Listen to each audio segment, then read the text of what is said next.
नमस्कार मित्रांनो, अभ्यासवाणी या चॅनलवर तुमचं स्वागत आहे. अभ्यासवाणी रोज अभ्यास रोज प्रगती.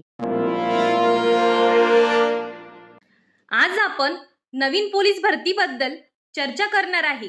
नवीन पोलीस भरतीमध्ये किती पद भरले जातील? त्याचबरोबर महत्त्वाचा प्रश्न म्हटलं तर येणाऱ्या पोलीस भरतीमध्ये वय वाढून भेटू शकते का? जेणेकरून आता ज्या मुलांचं वय संपलेलं आहे पोलीस भरतीसाठी ते क्वालिफाय होऊ शकत नाही, तर त्यांना चान्स भेटू शकतो का?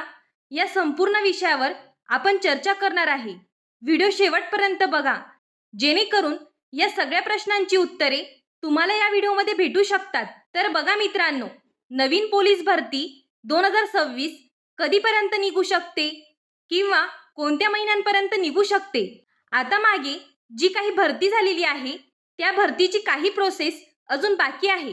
तर तुम्हाला वाटत असेल मागील भरतीची प्रोसेस अजून पूर्ण नाही झाली, तर पुढील भरती होण्याचे चान्सेस आहेत का? तर त्याबद्दल आपण पुढे डिटेलमध्ये पाहणारच आहोत. आणि आता बघा, सर्वात प्रथम आपण वयवाढीबद्दल बोलणार आहे. ज्या मुलांचे वय संपलेले आहे तर त्या मुलांनी भरतीची तयारी थांबवून दुसरा मार्ग निवडला पाहिजे की परत भरतीवर फोकस केलं पाहिजे? तर बघा मित्रांनो, ज्या मुलांचं वय संपलेलं आहे त्यांनी पूर्णपणे भरतीला स्किप करून दुसरा मार्ग निवडलेला असेल तर कदाचित त्यांनी भरतीचा एक वेळेस प्रयत्न करावा. कारण बघा, जे वय वाढवून घेण्यासाठी आंदोलनाचा विचार चाललेला आहे किंवा वयवाढीबद्दल त्यांच्या मागण्या चाललेल्या आहेत, त्या मागण्या जर पूर्ण झाल्या तर त्यांना नक्कीच चान्स भेटणार आहे. त्यामुळे मला वाटते तुम्ही पूर्णपणे भरतीचा मार्ग सोडू नका. ज्यावेळी तुम्ही स्पर्धा परीक्षेची तयारी करतात तेव्हा प्लॅन ए आणि प्लॅन बी असे दोन मार्ग माणसाकडे असणं गरजेचं आहे. म्हणजे असं पण नको व्हायला की तुमच्याकडे प्लॅन बी रेडी आहे, मग इकडे झालं तर ठीक, नाही झालं तर माझा प्लॅन बी आहेच, असं आपण करू शकतो. पण कदाचित या कॉम्पिटिशनमध्ये तुमचा रिझल्ट नाही आला तर शेवटी तुमच्याकडे काहीच पर्याय नाही राहिला. म्हणून एखाद्या गोष्टीमध्ये तुम्हाला ज्ञान असलं पाहिजे. म्हणजे एखाद्या बिझनेसमध्ये किंवा एखाद्या जॉबमध्ये त्यासाठी तुम्ही ऑप्शन बी निवडू शकता. पण असं नाही की म्हणजे काही जणांचं असं सुद्धा म्हणणं आहे की तुम्ही आता पोलीस भरतीचा नाद सोडा आणि तुमचं वय संपलं असेल तर तुम्ही दुसरा काहीतरी काम शोधा, म्हणजे जॉब करा किंवा बिझनेस करा.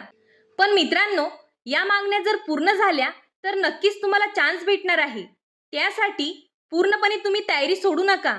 जर तुम्ही आता कोणता बिझनेस करत असाल तर त्या बिझनेस सोबत तुम्ही भरतीची तयारी देखील चालू ठेवा. म्हणजे बघा, ऐनवेळी जर वयवाढीच्या मागण्या पूर्ण झाल्या तर तेव्हा तुम्हाला तयारी करायला वेळ भेटणार नाही. त्यामुळे तुम्हाला आतापासून तयारीत राहायचं आहे. तसंच आता जी मागण्या चालू आहेत किंवा आंदोलनाची चर्चा आहे, कदाचित ते पूर्ण होणार आहे आणि आपल्याला चान्स भेटू शकतो. हा विचार करून तुम्ही भरतीची तयारी चालू ठेवू शकता. तर चला आता आपण नेक्स्ट पॉइंट पाहूया. पोलीस भरतीमध्ये यावेळी किती जागा निघू शकतात? तर बघा मित्रांनो, 20,000 प्लस जागा निघण्याची दाट शक्यता आहे. ही भरती सुद्धा मोठ्या प्रमाणात होणार आहे. जरी 20,000 जागा नाही निघाल्या तरी 15,000 प्लस किंवा 20,000च्या आसपास नक्की जागा निघणार आहेत. म्हणजेच बघा, तुम्हाला पोस्ट घ्यायची असेल तर तुम्हाला आतापासून तयारीत राहायचं आहे. आता दुसरा पॉइंट, पोलीस भरती कधीपर्यंत निघू शकते? तर बघा मित्रांनो, 2026च्या एंडिंग पर्यंत भरतीची प्रोसेस चालू होणार आहे. म्हणजेच ही जी जाहिरात आहे ती डिसेंबर पर्यंत येण्याची दाट शक्यता आहे. तुमच्या मनात अजून एक प्रश्न येत असेल की मागील प्रोसेस अजून पूर्ण नाही झाली तर ही भरती होईल का? तर होऊ शकते. जरी डिसेंबर पर्यंत GR आला तरी जानेवारी फेब्रुवारी पर्यंत भरती होऊ शकते. आता या भरतीत सगळ्यात महत्त्वाची गोष्ट म्हणजे ग्राउंड आणि लेखी. पोलीस भरतीमध्ये या दोनच गोष्टींची प्रोसेस मोठी असते आणि त्या पार पडल्या आहेत. आता फक्त डॉक्युमेंट आणि मेडिकल आहे. या खूप लवकर होणाऱ्या प्रोसेस आहे आणि हे विद्यार्थी ट्रेनिंगला गेले की पुढील भरती जी आहे ती डिसेंबर पर्यंत येऊ शकते. आता बघा, नवीन विद्यार्थ्यांचं काही नियोजन नसेल, तुम्ही आतापासून नियोजन सुरू ठेवा. कारण भरती येते आणि जाते. भरती आपली वाट बघत नसते की तुम्ही तयार आहेत का, तुम्ही तयारी केलात का, हे भरती कधीच विचारत नाही. मित्रांनो, आपण स्वतः तयार होऊन भरती कधी निघणार आहे याची वाट पाहायला पाहिजे. कारण भरती आपली कधीच वाट बघत नाही. आपणच त्याची वाट बघणं गरजेचं आहे. त्यामुळे तुम्हाला स्वतःला तयार राहायचं आहे आणि चांगले मार्क्स घेण्याचा प्रयत्न करायचा आहे. तुम्ही आतापासूनच तयारी केली तर येणाऱ्या भरतीत तुम्ही 100% सक्सेस होणार. अजून या व्यतिरिक्त तुमचे काही डाऊट्स असतील तर ते तुम्ही कमेंट बॉक्समध्ये विचारू शकता.